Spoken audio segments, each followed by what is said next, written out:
Hi, good afternoon. This morning I was reading Psalm 78 and it really spoke to me. I feel like God gave me a little message about it. It convicted me as well. So I wanted to read it. So it starts off, "Give ear, O my people, to my law. Incline your ears to the words of my mouth. I will open my mouth in a parable. I will utter dark sayings of old, which we have heard and known and our fathers have told us. We will not hide them from our children, telling them to the generations to come the praises of the Lord, and his strength and his wonderful works that he has done. For he established a testimony in Jacob and appointed a law in Israel, which he commanded our fathers, that they should make them known to their children, that the generation to come might know them, the children who would be born, that they may arise and declare them to their children." And this is the part that I highlighted, "that they may set their hope in God, and not forget the works of God, but keep his commandments, and may not be like their fathers, a stubborn and rebellious generation, a generation that did not set its heart right, and whose spirit was not faithful to God. The children of Ephraim, being armed and carrying bows, turned back in the day of battle. They did not keep the covenant of God. They refused to walk in his law and forgot his works and his wonders that he had shown them." I'm going to pause right there, right up until verse 11. So twice they said they forgot, so that they may set their hope in God and not forget the works of God. And again in verse 11, "and they forgot his works and his wonders that he has shown them." How often do we as believers forget the things that God has shown us? We forget the times that God has been faithful in the past, because it can be hard sometimes to trust him in the present. But we should not forget what he's done in the past, because that builds our faith in order to be able to endure the present. And then it talks about the wonders that God has shown them. I'm going to start up at verse 11. "Marvelous things he did in the sight of their fathers, in the land of Egypt, in the field of Zoan. He divided the sea and caused them to pass through, and he made the water stand up like a heap. In the daytime also he led them with the cloud, and all the night with the light of fire. He split the rocks in the wilderness and gave them drink in abundance like the depths. He also brought streams out of the rock and caused waters to run down like rivers. But they sinned even more against him by rebelling against the Most High in the wilderness." So God did all these wonders for them. I wrote down the 4 of them. He divided the sea. He made the water stand up like a heap. He led them in the cloud by day and the fire by night. And he split the rock and gave them water to drink. He performed 4 miraculous miracles for them. And their hearts didn't change. The miracles didn't make them believe. They didn't make their hearts turn back to God. It didn't produce that outcome. Instead, they rebelled even more. Verse 18, "And they tested God in their heart by asking for the food of their fancy. Yes, they spoke against God. They said, 'Can God prepare a table in the wilderness?' Behold, he struck the rock so that the waters gushed out and the streams overflowed. But can he give bread also?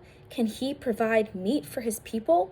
So now they're questioning, can God do this? Is God all powerful? I don't know. Like they're asking. And you would think that after they've seen God be faithful time and time again, after God made the miraculous and the impossible happen 4 major times, that they would believe that God could do it again. But they didn't, because their hearts still weren't right before God. They didn't trust him.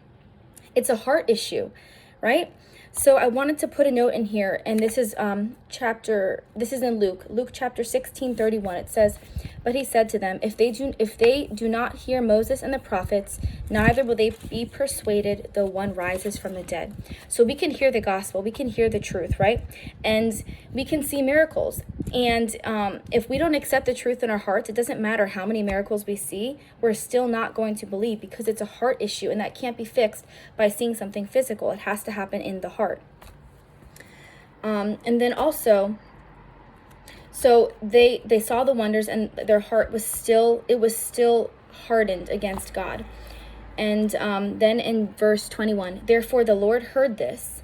They're questioning, asking if God can.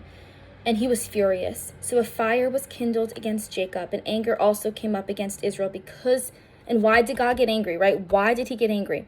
It was because they did not believe him." Okay, verse 22, "Because they did not believe in God and did not trust in his salvation. Yet he had commanded the clouds above and opened the doors of heaven, had rained down manna on them to eat, and given them of the bread of heaven. Men ate angels' food. He sent them food to the full. He caused an east wind to blow in the heavens, and by his power he brought in the south wind." He also rained meat on them like the dust, feathered fowl like the sands of the seas, and he let them fall in the midst of their camp, all around their dwellings. So they ate and were well filled, for he gave them their own desire. And we should desire God's desires for our life.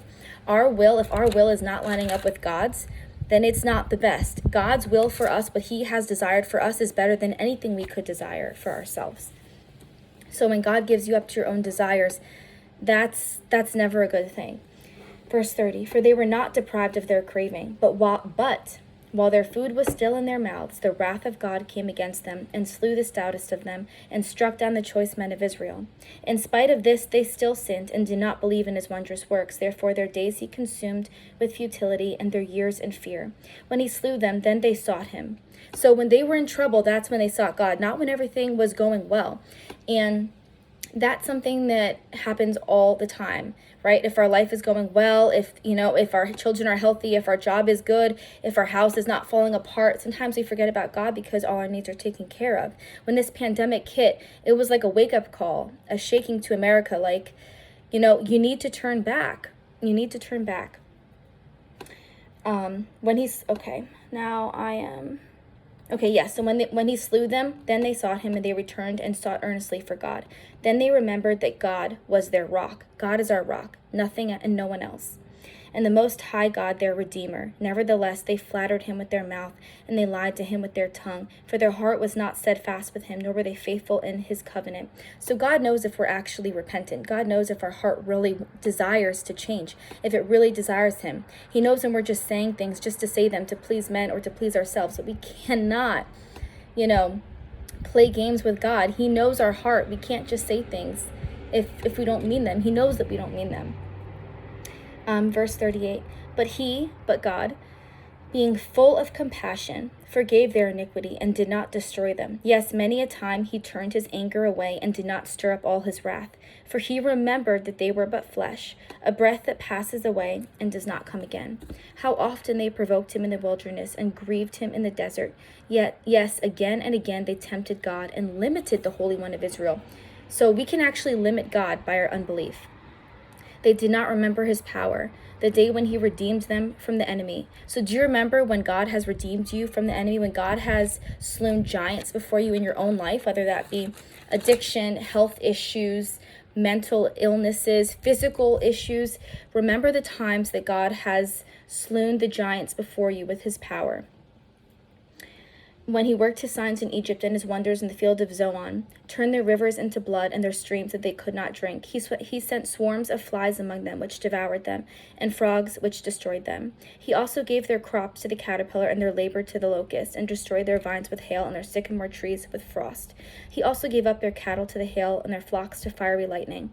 He cast on them the fierceness of his anger, wrath, indignation, and trouble, by sending angels of destruction among them. He made a path for his anger. He did not spare their soul from death, but gave their life over to the plague and destroyed all the firstborn in Egypt, the first of their strength in the tents of Ham. But he made his own people go forth like sheep and guided them in the wilderness like a flock, and he led them on safely so that they did not fear. But the sea overwhelmed their enemies. God protects his people. God goes before his people. He will not let you fall. He will not let you fail. If God is for you, no one can be against you. And he brought them to his holy border, this mountain which his right hand had acquired. He also drove out the nations before them, allotted them an inheritance by survey, and made the tribes of Israel dwell in their tents. Yet they tested and provoked the Most High. So even after God kept them, they tested him, they provoked him, they didn't keep his commandments. They turned back and acted unfaithfully like their fathers. They were turned aside like a deceitful bow, for they provoked him to anger with their high places and moved him to jealousy with their carved images. They made idols. When God heard this, he was furious and greatly abhorred Israel, so that he forsook the tabernacle of Shiloh, the tent he had placed among men, and delivered his strength into captivity, and his glory into the enemy's hand. He also gave his people over to the sword and was furious with his inheritance. The fire consumed their young men, and their maidens were not given in marriage. Their priests fell by the sword, and their widows made no lamentation. Then the Lord awoke as from sleep, like a mighty man who shouts because of wine, and he beat back his enemies. He put them to a perpetual reproach.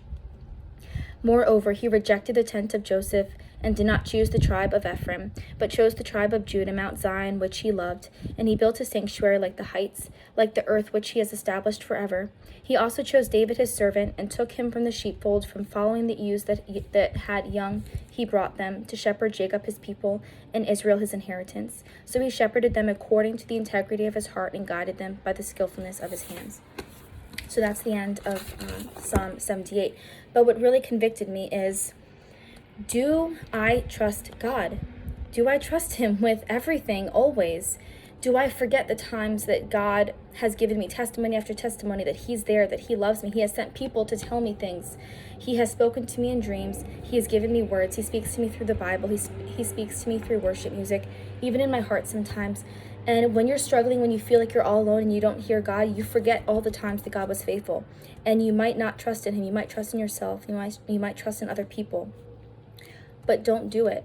Pray and repent.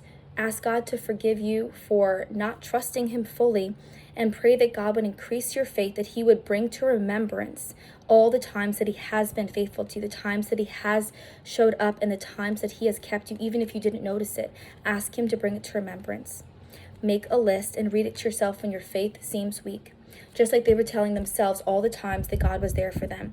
When he kept them, when he divided the sea, when he led them in the fire by night and the cloud by day, when he made the water stand up like a heap, when he split the rock and gave them water to drink, when he made manna fall from heaven, okay? We need to remember the times that God shows up, and God keeps us, and he is there for us, and he is before us, and he is for us.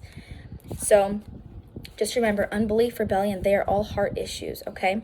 Whether or not you see miraculous wonders, that doesn't mean you can't believe in God. You can still trust him even if you don't see it, okay? Faith is the evidence of things, not the evidence of things.